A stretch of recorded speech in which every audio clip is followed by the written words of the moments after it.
Okay, and once they had information, what they would do is that once they had the information that they were looking for from the healthcare organization, they would kind of send ransom notes to the healthcare organization, demanding that okay, if they don't pay the ransom in Bitcoin, they would either kind of they what they will do is like they will make the data of the highly confidential or restricted data of the of the patient coming in to that organized to that healthcare organization public in nature.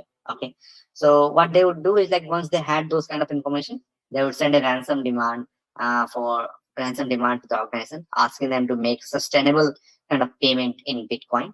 Okay, and if the victim don't comply, for this example here, it is the healthcare organization.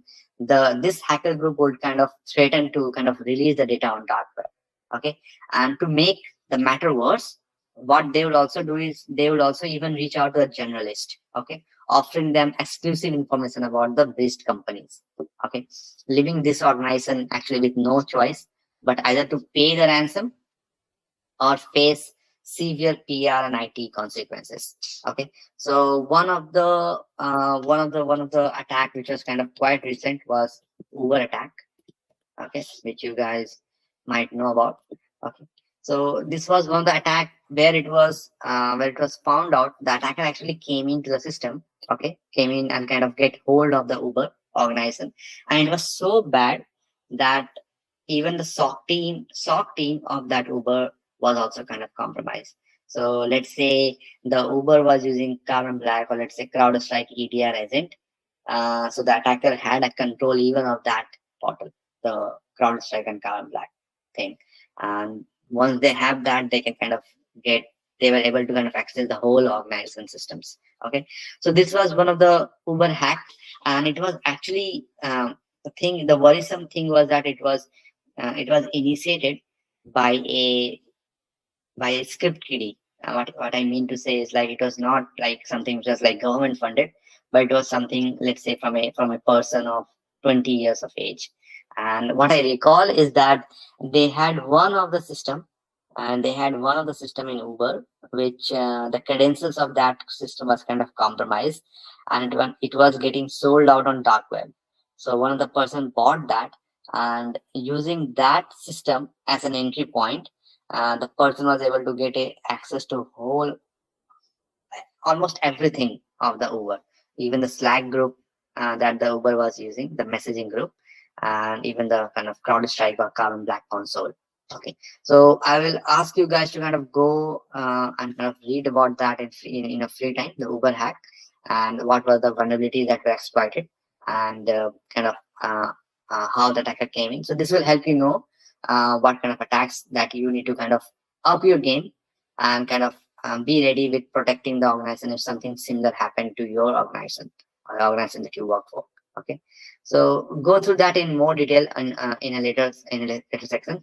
And one other thing what also happened in this case was the attacker, once they had hold the system, let's say the emails and all, they also made something worrisome knowledge in the public to the journalist that there was another attack which Uber actually faced long back.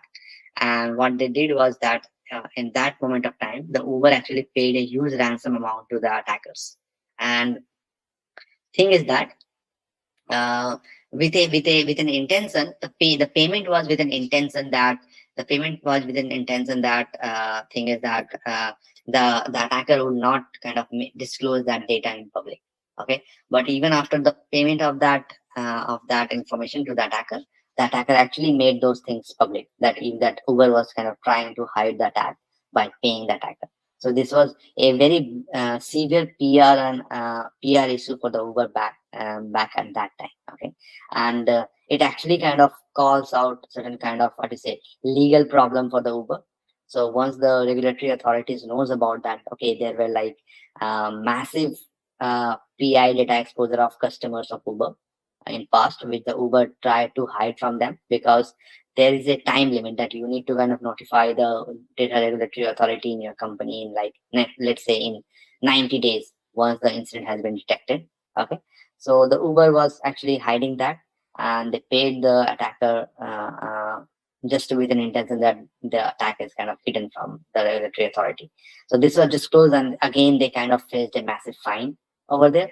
So that's all kind of about how to say, the attack groups, which are like kind of which are either government funded and organized crime groups. And thing is that so as you can see, the world of cyber attacks is like kind of a vast complex with various groups employing different techniques and motives. So understanding these dynamics is crucial for us to kind of navigate actually the ever evolving landscape of cybersecurity. Okay, so that's all for the first section, which is who are attacking us, the government and the organized crime group. Then there are certain other categories too. So let's go through that one by one. But before that, I will kind of take a pause and take any questions, guys, if you have, if you would have.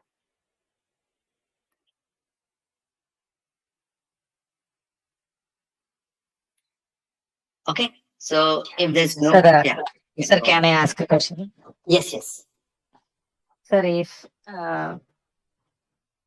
the tools and all these details of the company's information that can available in the open source in the internet, if that happens again and again, if it is in the open source market, so the hackers can easily collect the details of any organization using that open source, and with Yes. the help of the open source tools, they can also attack the each and every environment. Why the vendors that they are providing these tools for free, if they are making it paid or if they are making it like confidential, the hackers might get difficult to hack a organization, right? Why that is not happening, sir?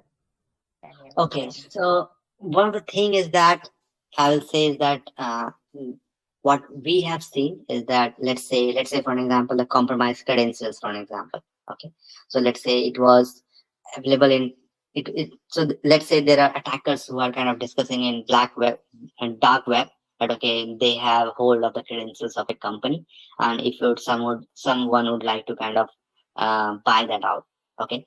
So thing is that so there are two things actually. So one is that when you say the open source tools, okay, so those tools are actually very easy to develop. Okay, very easy to develop. It's not something that the attacker will be kind of dependent on the vendor to kind of make that out.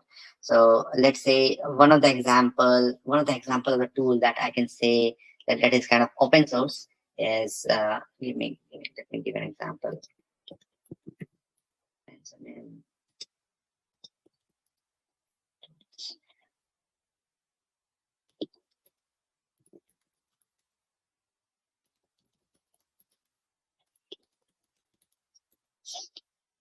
Yeah. So one of the open source tool, I think this is open source, is kind of Mimikaz. Okay, you guys might know about this. So it's actually an open source tool developed by a guy. And thing is that what this tool actually does is that it actually steals the memory, let's say the credential of the system, which is existing on the system memory. Okay, so thing is that this is very easy to kind of deploy. So what you do is like if you have a malware, you just embed this tool in with that, and once that malware get executed, the malware will also execute the mimikatz on the system, and this mimikatz will actually extract the username and password from the memory, and it will kind of provide that to the attacker. So one of the thing is that this open source tool are very kind of are very tough to kind of what to say, very stop, because these tools are something which most of the attackers right now has an idea. They can, even though like it comes into the market, they can kind of develop this tool on their own. They don't need to depend on the vendors. Let's say the Mimikaz. Let's say one of the vendor is the author who has developed this Mimikaz tool. So it is that one of the core necessary is that this kind of tools actually exposes the existing loopholes in the current system. And this kind of tools, even though I understand like it bring impacts to the company, like anyone can kind of use this tool very easily and initiate attack on the company, but On a greater side, on a good side, this actually helps the company into knowing, like, it actually helps. So what would happen is that in this Mimikatz case,